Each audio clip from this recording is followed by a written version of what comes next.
I've never been able to get this memory out of my mind. Right after college, my parents made an appointment for me with their financial advisor so I could start planning for my future. We met at some breakfast place. This was way before coffee shops were a thing. As I waited, I saw him pull up in this beat up old Volvo. I immediately thought, this guy does not have his financial life in order. Why would he be driving that clunker? We went through all the risk profiling and planning, and I ended up investing with him mostly because he handled my parents' finances and I was kind of expected of me. But I could never shake that initial impression. How could this financial advisor be so spectacular with money if he couldn't even afford a decent car? Years later, looking back at how my parents did financially in retirement, I realized the advisor knew what he was doing. But that experience taught me something profound about personal branding that I want to share with you today. There must be consistency between what you promise and what you visually demonstrate. Let me be clear. Being a financial advisor doesn't mean you need to drive a $100,000 Lexus or buy a new car every year. In fact, financially, that would probably be a terrible decision. But what this advisor missed was an opportunity to address the elephant in the room and turn what could have been perceived as a weakness, which I did perceive it as a weakness, into a powerful demonstration of his expertise. Imagine if he'd walked into that restaurant and started the conversation with, "So, is this the first time you've seen a financial advisor driving a beat-up old used car? Over the last 5 years, I calculate that old Volvo out there has saved me about $115,000, which I've invested at 16%. And at that rate, your investment doubles every 4.5 years. That's how I'm sending my 2 kids to college. And yes, breakfast is on me." If he'd framed it like that, I'd have seen it completely differently. Not as frugal, but as savvy. I might have reconsidered that new Toyota the dealership was trying to finance for me. I would have thought, this guy really has something to teach me. But in reality, from that first meeting on, I just felt like he couldn't be that great at his job. His brand, how he presented himself, contradicted the value he was trying to offer me. This is why branding work is so important, and there are 2 reasons I'm completely in love with it. First, it creates a deep level of self-awareness.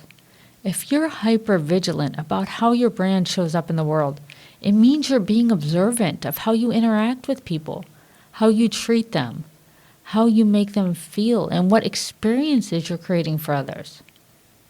I have a friend whose brand I was helping build, and I eventually distanced myself from him because I realized that there was a fundamental disconnect. His brand was supposed to be about commitment and following through, and doing what you say you'll do when you say you'll do it.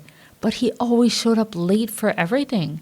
The only thing I could count on him for was not to do things on time.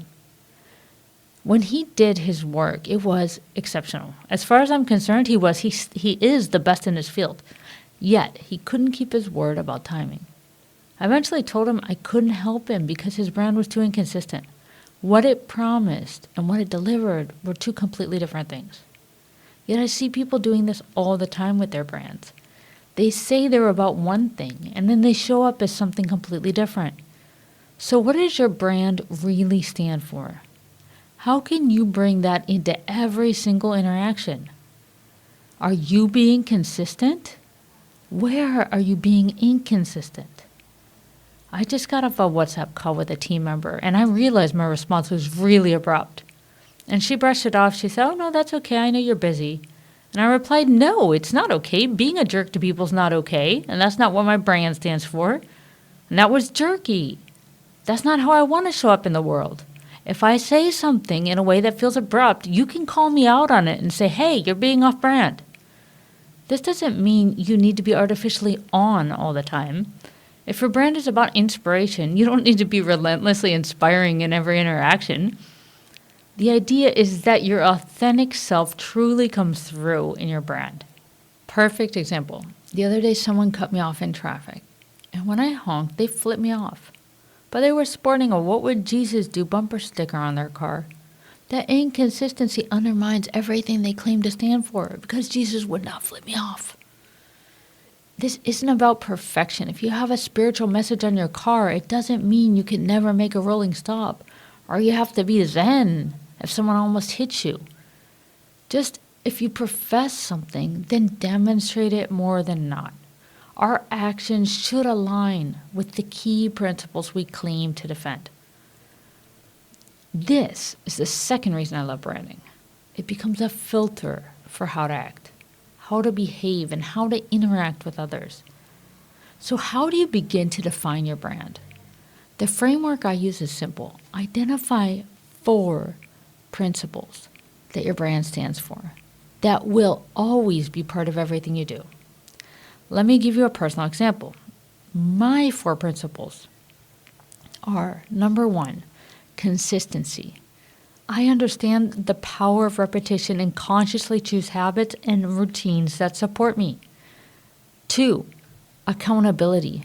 I measure to improve, always do my best to keep my word, and frequently review my progress. Number 3, focus. I'm clear and conscious about what I'm creating, and I place my energy in full presence on the task at hand. And 4, efficiency. I value my time as the most precious resource I have, and I seek ways to create more time for the things that only I can do. Once you've established your principles, they become a filter for your actions. How do you know if what you're about to do is on brand? Ask yourself a simple question: why would I do that? If the answer relates to one of your principles, then it's probably on brand. If your answer is something contrary to what you want to create, then reconfigure it. Where I see people going wrong with this nowadays is in their inconsistency across different platforms.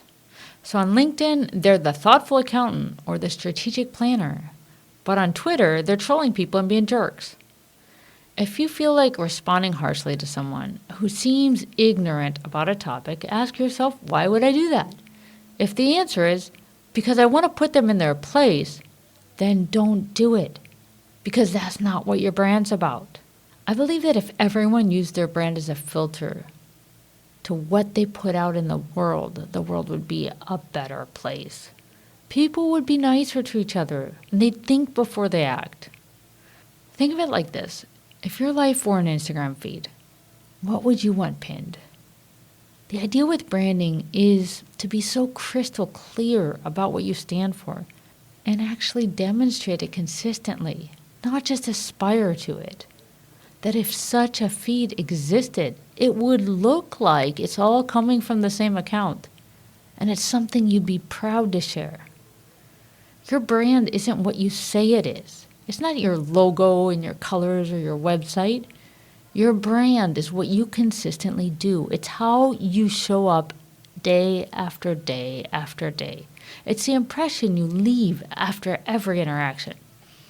So here's your action step. Today, I challenge you to define your 4 brand principles, the core values that guide every decision you'll make.